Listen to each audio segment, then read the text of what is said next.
मैं कचौरी के लिए डो बनाने लगी हूँ। इसके लिए मैंने हाफ कप घी लिया है और 1 कप इसमें पानी का शामिल कर दूँ।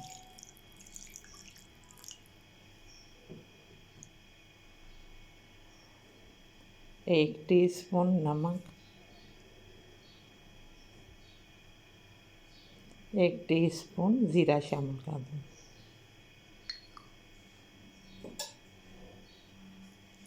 और इसमें जितना मैदे की ज़रूरत पड़ेगी शामिल कर लूँगी। अब मैं इसमें 1 कप मैदे का शामिल कर दूँगी।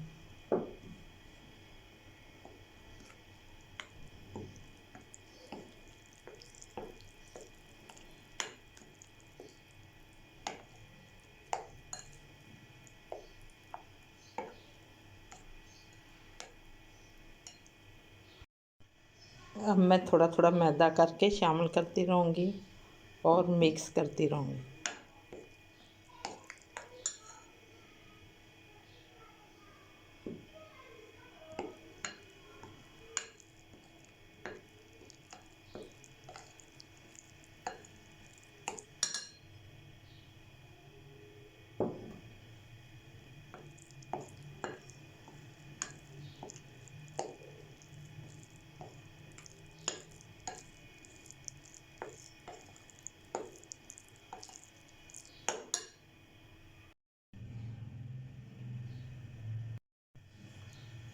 अब मैंने इसे अच्छी तरह मिक्स कर लिया है। अब मैं इसे हाथ की मदद से गूँध लूँगी।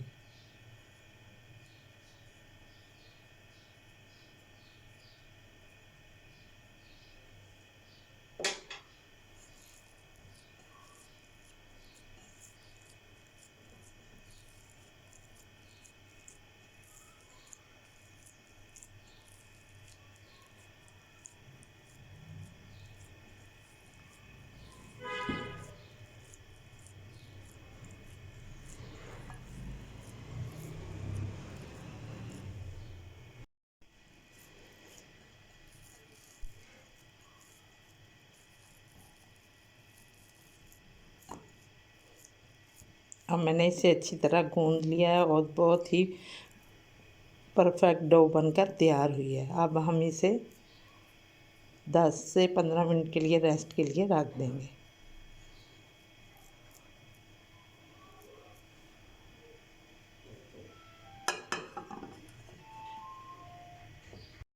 अब मैं कचौरी के अंदर लगाने के लिए घोल तैयार कर लूँगी। इसके लिए मैंने घी लिया है। अब मैं इसके अंदर 2 टेबलस्पून मैदा शामिल कर दूँगी और इसे अच्छी तरह मिक्स कर लूँगी।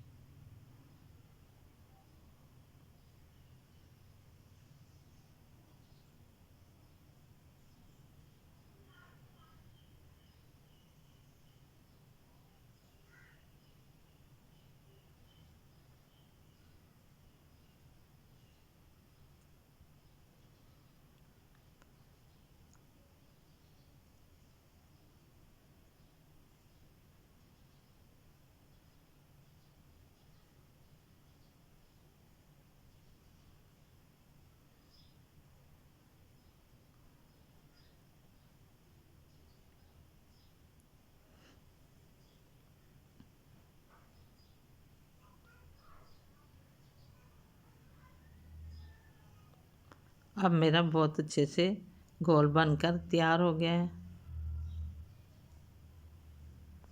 अब मेरे मैदे को गूँधे हुए 20 मिनट हो गए हैं और मेरा मैदा बहुत अच्छे से सेट हो चुका है।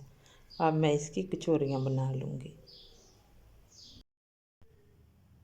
अब मैंने मैदे का छोटा सा पेड़ा लिया है।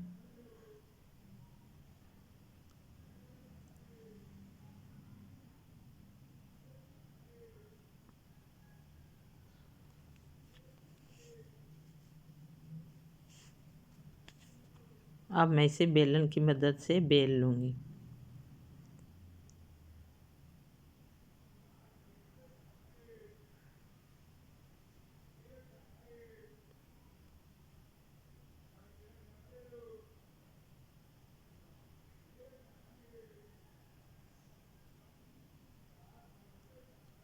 अब मैंने इसे गोल शेप में बेल लिया। अब मैं इसके ऊपर मैदे और घी का बनाया हुआ गोल लगा दूंगी।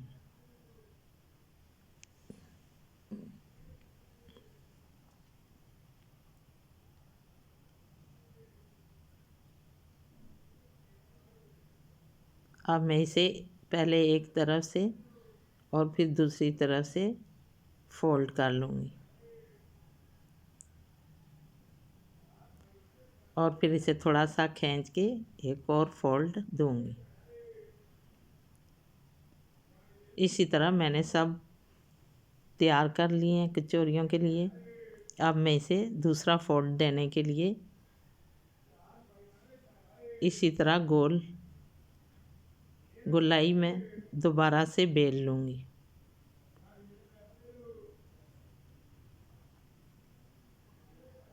अब मैं इसके ऊपर दोबारा से घी और मैदे का घोल लगा लूँगी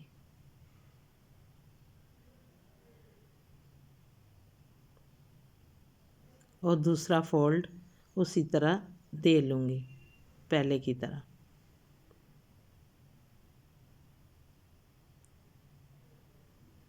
अब हमारा कचौरियों के लिए पेड़ा तैयार हो चुका है।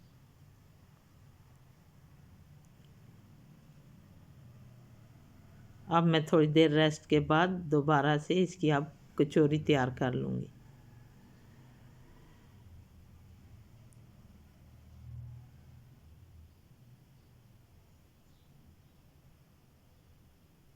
अब मैंने इसे दोबारा से गोलाई में बेल लिया है।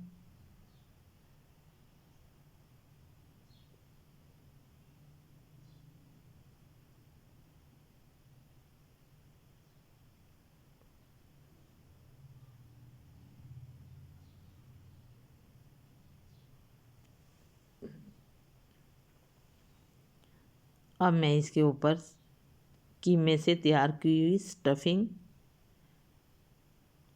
1.5 टेबल स्पून डाल दूँगी। आप अपनी मर्ज़ी से कम या ज़्यादा स्टफिंग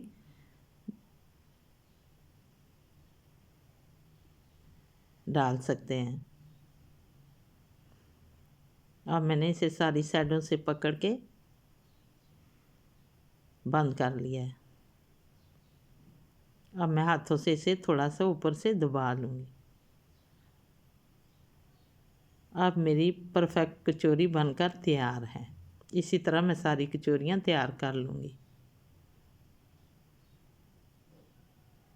अब मैंने सारी कचौरियाँ तैयार कर ली हैं और मैंने चूल्हे पर आयल गर्म होने के लिए रख दिया है। इसके लिए मैंने सरसों का आयल लिया है। मेरा आयल गर्म हो चुका है। अब मैं इसमें कचौरियाँ शामिल कर दूँगी।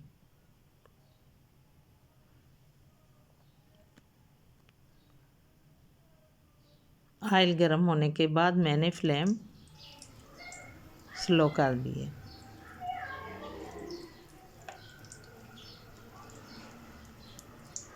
क्योंकि स्लो आंच पर ही कचौरियाँ अंदर से सही पक कर तैयार होती हैं। हमारी कचौरियाँ बहुत ज़बरदस्त फ्राई हो रही हैं।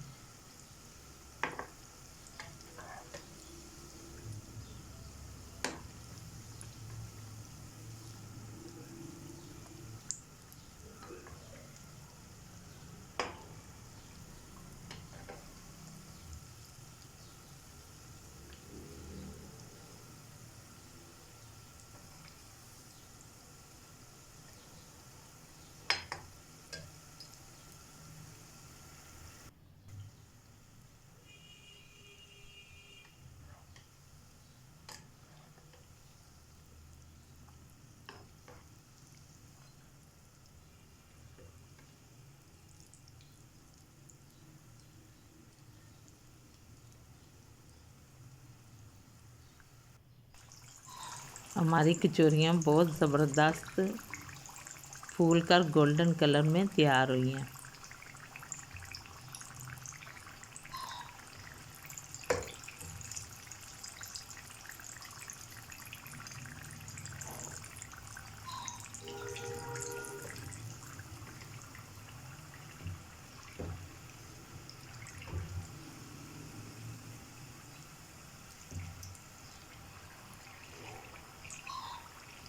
अब हम इन्हें निकाल लेंगे। आप देख सकते हैं हमारी कचौरियाँ कितनी खस्ता बनकर तैयार हुई हैं। अब मैं इन्हें आपको तोड़ के दिखाती हूँ।